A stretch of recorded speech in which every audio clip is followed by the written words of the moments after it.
Para suster, Bapak, Ibu, rekan-rekan muda dan adik-adik yang terkasih, selamat sore.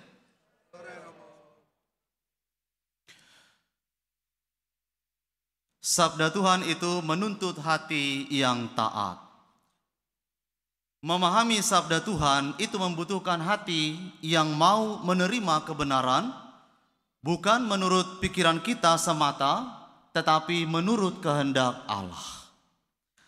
Dalam perikop Injil hari ini, sesudah para murid itu mendengarkan pengajaran Yesus tentang roti hidup, mereka secara spontan berkata, perkataan ini keras, siapakah yang sanggup mendengarkannya?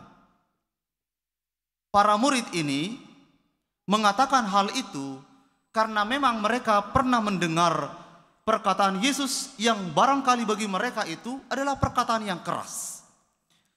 Yesus pernah berkata kepada mereka, kamu mencari aku bukan karena kalian melihat tanda-tanda, tetapi karena kalian telah makan roti dan kamu kenyang. Selain dari perkataan ini, ada lagi perkataan Yesus yang membuat mereka lebih terkejut lagi dan mereka merasa tersinggung, ialah karena Yesus berkata begini, barang siapa makan dagingku dan minum darahku, ia mempunyai hidup yang kekal, dan aku akan membangkitkan dia pada akhir zaman.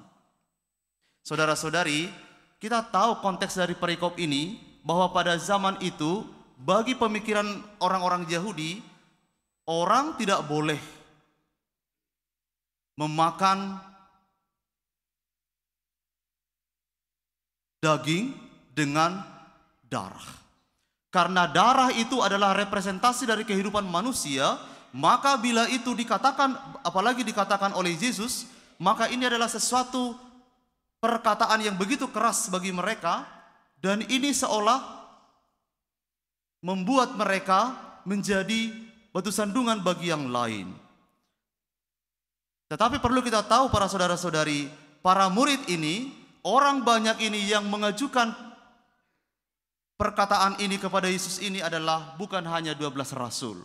Ini para murid ini adalah sekelompok orang yang jumlahnya banyak yang mengikuti Yesus, tetapi mengikutinya hanyalah sebatas mengikuti karena Yesus itu dapat memberi mereka makan secara jasmani.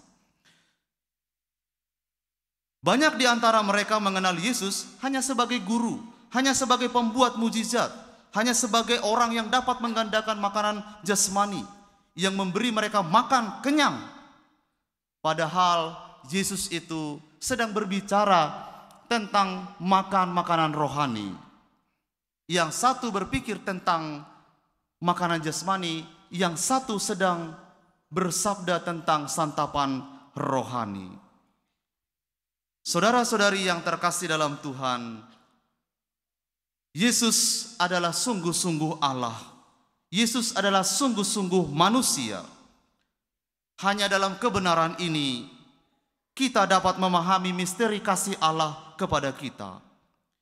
Yesus mengorbankan tubuhnya, mempersembahkan tubuhnya dan darahnya kepada kita sebagai tebusan atas dosa-dosa kita. Itulah kasih yang sesungguhnya, atau sering kita suci menggambarkannya atau menyebutnya dengan kasih agape. Kasih yang mencurahkan seluruh diri Allah kepada manusia. Barangkali banyak orang bertanya, mengapa Allah sampai menempuh jalan yang sedemikian rupa itu? Mengapa Allah tidak saja berdiam di singgasananya, tetapi Allah tidak mau demikian.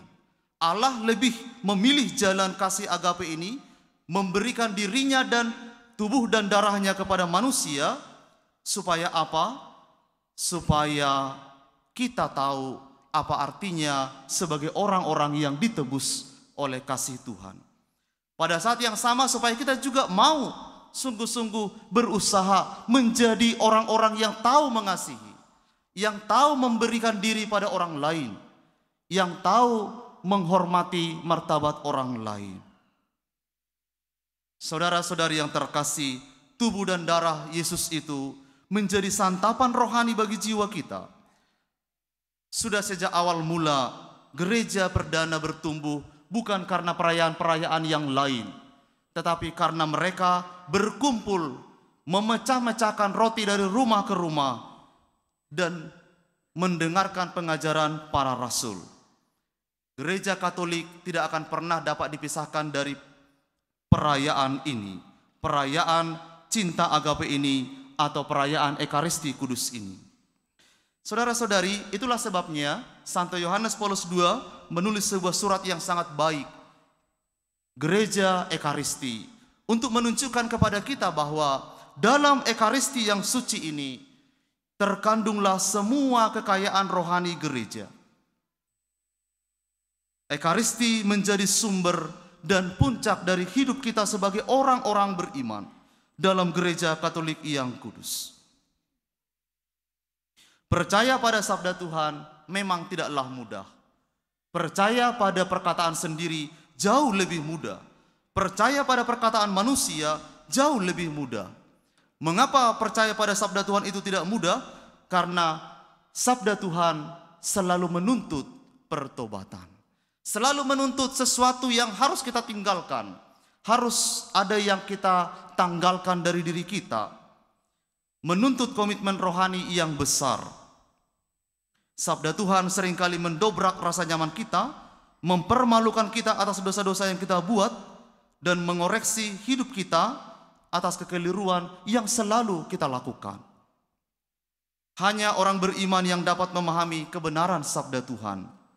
Maka Yesus bersabda hari ini, sebab itu telah kukatakan kepadamu, tidak ada seorang pun dapat datang kepada Bapa, kepadaku, kalau tidak melalui Bapa. Kalau tidak, Bapa mengaruniakannya kepadanya. Itulah juga sebabnya ketika Yesus bertanya kepada para 12 murid itu, apakah kamu juga tidak pergi? Petrus memberi jawaban sebagai orang yang sungguh-sungguh beriman. Tuhan, kepada siapakah kami akan pergi? Perkataanmu adalah perkataan hidup yang kekal. Kami telah percaya dan tahu Engkau adalah yang kudus dari Allah. Saudara-saudari, mungkin banyak orang tidak mengerti, tidak dapat mengerti misteri sabda Tuhan yang kamu imani, yang kita imani. Mungkin banyak orang tidak mengerti intisari dari perayaan yang kita rayakan, dalam gereja. Tetapi itu bukan mengurangi nilai terdalam dari iman kita akan Tuhan. Maka saudara-saudari, mari kita sambut sabda Tuhan. Mari kita sambut kebenaran firman Tuhan. Bukan menurut pikiran kita semata, tetapi sesuai dengan kehendak Tuhan itu sendiri.